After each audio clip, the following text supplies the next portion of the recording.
सुप्रभातम। आओ आज हम पंचम पाठ पढ़ेंगे, सुभाषितानी। कक्षा 10वीं के विद्यार्थियों के लिए बहुत ही समस्या विषय रहता है कि सर एक्सप्लेन कैसे करें, रेफरेंस और कॉन्टेक्ट कैसे लिखें, व्याख्यान कैसे करें। तो पांचों पाठ हमारा सुभाषितानी है। तो यहाँ हम व्याख्या करने जा रहे हैं। पहला श्लोक है, आलस्यम ही मनुष्याणाम शरीरस्थो महान रिपु नास्ति उद्यम शमो बंधु कृत्वा यमनाभिशीदति।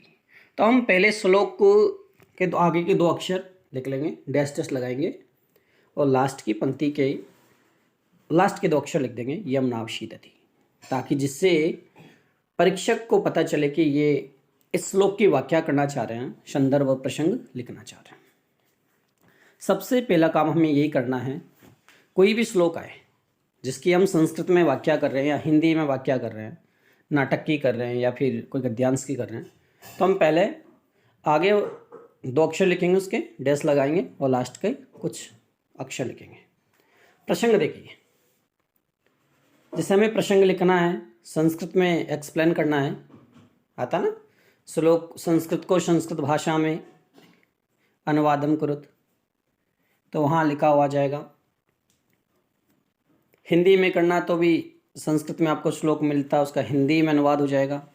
प्रसंग, व्याख्या और विशेष लिख देंगे।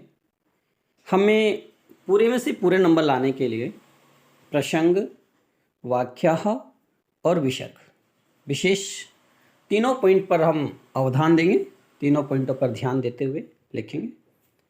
कई विद्यार्थी संदर्भ हिंदी में लिख सकते हैं, संदर्भ एवं प्रसंग, संदर्भ एवं प्रसंग हिंदी भाषा में आप लिखना चाहें तो लिख सकते हैं।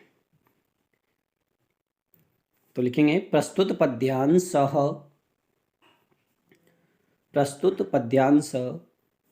अस्माकं पाठ्यपुस्तकात्। जो प्रस्तुत पद्यांश है अस्माकं पाठ्यपुस्तकात्, यानी कि प्रस्तुत श्लोक अस्माकं पाठ्यपुस्तकात्, तो हलंत कर देंगे।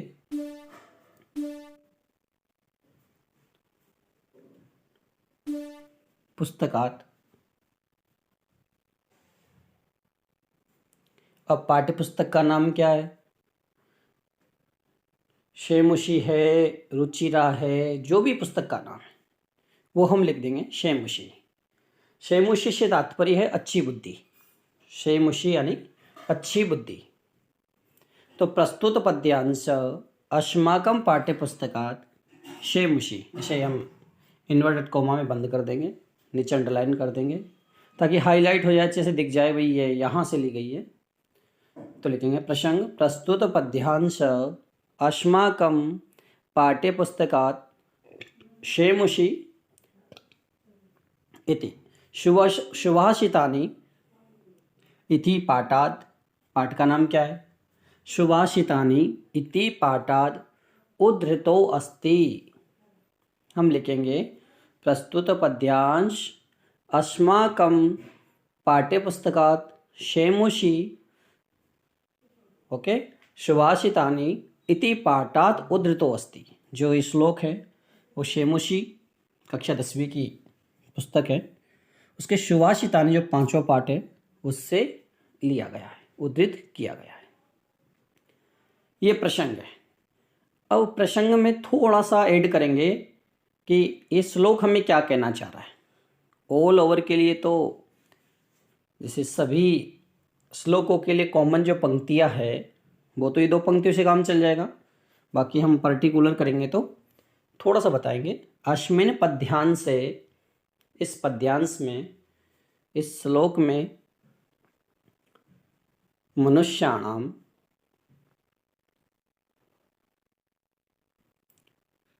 महान रिपु, यानी कि शत्रु कौन है?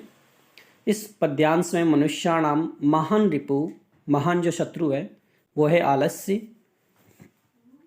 आलस्यम वर्तत इति वार्तां करोमि। इस पद्यांश में जो मनुष्य का महान शत्रु है आलस्य, इति उक्तम, ऐसा कहा गया है। आगे हम चर्चा विस्तार से करेंगे, व्याख्या में करेंगे। जो हमें एक्सप्लेन करना है, कॉन्टेक्ट जो हम लिखना चाह रहे हैं, इंग्लिश भाषा में लिखते हैं, हिंदी में व्याख्या करते हैं, वहाँ आपको लिखना है। प्रस्तुत, अब हमें श्लोक के बारे में बताना थोड़ा सा।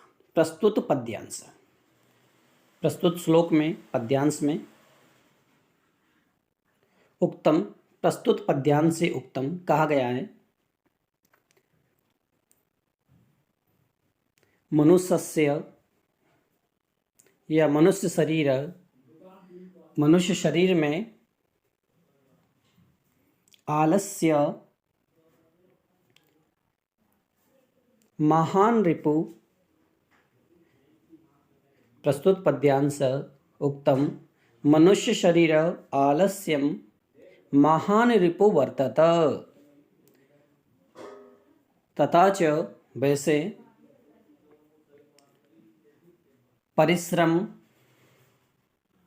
परिश्रमः मानवस्य कृत मित्रं वर्तते। आलस्य व्यक्ति का महान शत्रु होता है तथा परिश्रम मानव का सबसे अच्छा मित्र होता है। परिश्रम मानवस्य मित्रं वर्तते, अतः परिश्रम अवश्यमेव करणीयम, इसलिए हमको परिश्रम अवश्य करना चाहिए। परिश्रम अवश्यमेव करणीयम, यहाँ हम व्याख्या कर देंगे संस्कृत में। अब इसके बाद प्रसंग हो गया, वाक्य हो गई, हम विशेष लिखेंगे। विशेषः, इस श्लोक में क्या विशेष है?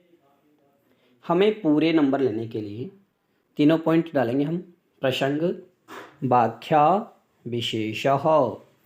तो लिखेंगे अस्मिन् पद्यांशः, इस श्लोक में या श्लोक की अस्मिन् पद्यांशस्य भाषा सरसा सरला, अस्मिन् पद्यांशस्य भाषा सरसा सरला मधुरा च वर्तत, इस पद्यांश की भाषा सरस है, सरल है और मधुर है। ओके, पहला पॉइंट हमारा हो गया, इस पद्यांश की भाषा सरल है, सरस है, मधुर है। दूसरा पॉइंट हम लिखेंगे, इस श्लोक में कौन सा छंद है, थोड़ा सा और इम्प्रेसिव हो जाएगा प्रेक्षक हमसे।